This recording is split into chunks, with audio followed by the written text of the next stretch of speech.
238 10 23. Perkenalkan, nama saya Agnes Felicia Wahyudi dengan NPM 23810249. Perkenalkan, nama saya Wanda Dian Prameswari, NPM 23810351. Perkenalkan, nama saya Dian Dulu Eviva, NPM 23810352. Perkenalkan, nama saya Nur Basara, NPM 23810251. Perkenalkan, nama saya Agnes Nasifah Nadia, NPM 23810355. Perkenalkan, nama saya Agnes Renata dengan NPM 23810365.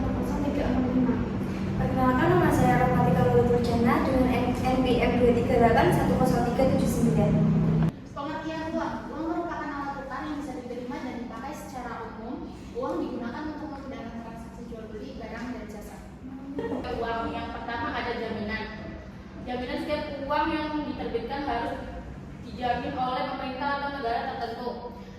Karena dengan adanya jaminan dari pemerintah tertentu, maka kepercayaan untuk menggunakan uang dalam berbagai keperluan mendapatkan kepercayaan.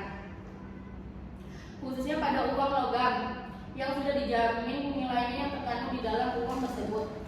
Oleh sebab itu, pemerintah perlu menjadi uang kartal atau uang kertas karena uang jenis ini hanya berdasarkan kepercayaan.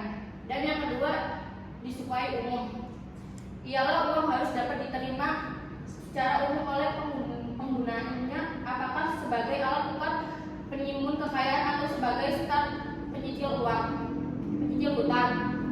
Yang ketiga, nilai yang stabil. Nilai harus memiliki kestabilan dan ketetapan serta diusahakan fluktuasinya dapat sekecil mungkin.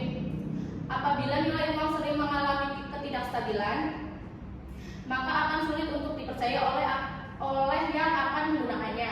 Dan yang keempat, ada mudah disimpan. Uang harus mudah disimpan pada berbagai tempat, termasuk di dalam tempat yang kecil namun dalam jumlah yang besar. Yang kelima, mudah dibawa. Uang mudah dibawa kemana-pun dan bisa dipindahkan dari satu tempat ke tempat yang lain atau dari satu tangan ke tangan yang lain. Yang keenam, tidak mudah rusak. Uang tidak mudah rusak dengan berbagai macam kondisi, baik robek ataupun mundur, terutama pada kondisi fisiknya. Mengingat frekuensi pemindahan uang dari satu tangan ke tangan lainnya cukup besar. Yang ketujuh, mudah dibagikan. Uang mudah dibagi ke dalam satuan unit tertentu dengan berbagai nominal yang digunakan untuk kelancaran dalam melakukan suatu transaksi, mulai dari nominal kecil dengan nominal yang besar. Yang kedelapan, ada sumber yang harus elastis. Agar perdagangan dan usaha menjadi lancar, uang yang beredar di masyarakat harus mencukupi. Tersedianya uang dalam jumlah yang cukup dapat disesuaikan dengan kondisi usaha atau juga kondisi perekonomian di dalam suatu wilayah. Yang selanjutnya yaitu ada fungsi uang. Yang pertama, alat tukar menukar. Uang digunakan sebagai alat pertukaran dalam transaksi jual beli barang dan jasa. Dengan adanya uang, transaksi menjadi lebih mudah dibandingkan sistem barter yang memiliki keterbatasan dalam menemukan pasangan pertukaran yang cocok. Yang kedua, ada satuan hitung. Uang berfungsi sebagai alat untuk mengukur nilai barang dan jasa. Dengan adanya satuan nilai yang jelas, harga dapat dibandingkan secara objektif sehingga memudahkan pengambilan keputusan ekonomis. Yang ketiga, ada penimbun kekayaan. Uang dapat digunakan untuk menyimpan nilai atau kekayaan dalam jangka waktu tertentu. Sebagai aset yang likuid, uang lebih mudah digunakan dibandingkan bentuk kekayaan lain seperti tanah atau barang berharga. Yang selanjutnya yaitu ada standar pencicilan utang. Uang berfungsi sebagai standar pembayaran utang dalam sistem ekonomi. Dengan adanya uang, pembayaran utang dapat dilakukan secara berkala dalam bentuk cicilan sesuai kesepakatan. Selanjutnya ada jenis-jenis uang. Yang pertama ada berdasarkan bahan. Jenis-jenis uang berdasarkan bahan pembuatnya. Yang pertama ada uang logam. Uang logam adalah alat tukar yang terbuat dari emas atau perak. Sebab kedua bahan dasar ini dianggap memenuhi syarat-syarat uang yang efisien. Yang kedua ada uang kertas. Alat tukar ini merupakan jenis uang yang terbuat dari kertas atau bahan serupa lainnya. Biasanya jenis uang ini dibuat dengan gambar dan cap tertentu sesuai ketentuan negara masing-masing. Yang kedua ada berdasarkan nilai. Yang pertama ada uang yang bernilai penuh. Uang yang bernilai penuh bisa disebut pula full body money. Adapun alat tukar ini merupakan uang yang nilai intrinsiknya sama dengan nominalnya. Yang kedua ada uang tidak bernilai penuh. Uang yang tidak bernilai penuh disebut juga representative full body money. Biasanya nilai intrinsik alat tukar ini lebih kecil daripada nominal yang tertera pada uangnya. Misalnya, uang kertas memiliki nominal tertentu yang tertulis pada alat tukar ini, namun nilai intrinsiknya biasanya jauh lebih rendah daripada nominal tersebut. Selanjutnya ada jenis uang berdasarkan lembaga. Yang pertama ada uang kartal. Uang kartal yaitu alat tukar yang sah di Indonesia dan dikeluarkan pemerintah melalui bank sentral. Di Indonesia, uang kartal dikeluarkan oleh Bank Indonesia, kemudian uang dicetak oleh perusahaan umum percetakan uang Republik Indonesia. Adapun terdapat dua jenis uang kartal yang diakui di Indonesia, yaitu logam dan kertas. Yang kedua ada uang giral. Alat tukar berupa simpanan atau deposito di bank. Pada umumnya, uang giral bukan alat tukar yang sah untuk transaksi antar masyarakat. Namun, jenis uang ini dapat digunakan secara sah dengan buku cek, giro, dan lain sebagainya. Adapun nasabah dapat mengambil jenis uang giral berbeda, yaitu cek, giro, atau surat perintah pembayaran lainnya yang dicetak oleh bank umum. Selanjutnya ada berdasarkan kawasan.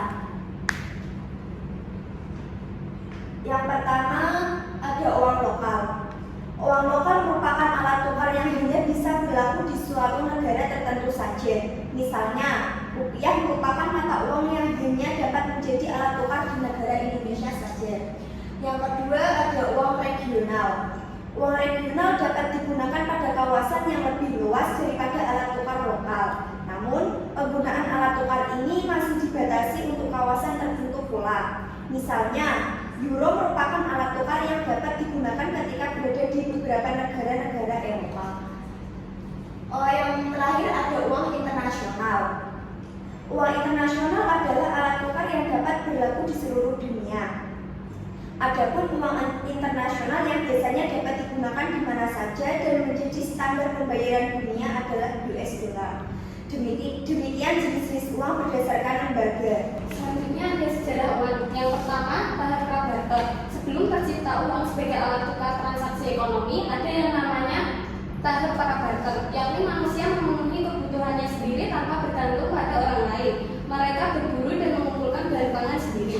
Yang kedua adalah tahap barter. Pada tahap barter, manusia mulai menyadari bahwa mereka membutuhkan orang lain dalam memenuhi kebutuhan hidupnya. Hal tersebut tentu selaras dengan prinsip manusia sebagai makhluk sosial. Yang ketiga ada tahap uang barang. Tahapan yang ketiga ialah uang barang. Semakin berkembang pemikiran manusia, mereka mulai mengalami kesulitan untuk memenuhi kebutuhan karena ketidakcocokan dalam transaksi barter. Yang keempat ada tahap pasca barang, yang uang tersebut digunakan sebagai mata uang resmi di daerah yang dikenal dengan nama Great Siberia, sebuah wilayah yang mencakup beberapa wilayah lain seperti Ukraina, Asia Tengah, Eropa Timur, Kaukasus Utara, dan Rusia. Lalu yang kelima ada tahap uang logam. Di masa ini, uang logam pertama kali diciptakan oleh bangsa Lydia pada abad ke-6 sebelum Masehi atau sekitar 580 SN. Uang logam ini tercetak dari elektrum, campuran emas 75% dan perak 25% dengan gambar singa. Lalu yang terakhir ada tahap uang kertas. Dari situ diciptakanlah uang kertas dalam sejarah pemakaiannya sebagai bahan uang. Penemuannya ialah desain Loon. Loon membuat uang kertas pertama kali dari kulit kayu pohon murbe yang dahulunya digunakan sebagai pakan alat untuk industri sutra Cina. Selain itu, Cina juga mulai mencetak mata uang puisi yang digunakan sebagai mata uang resmi negara itu pada masa dinasti Song Selatan pada tahun 1160. Sekian presentasi dari kelompok kami. Selebihnya atau kurangnya dari kami mohon maaf. Assalamualaikum warahmatullahi wabarakatuh.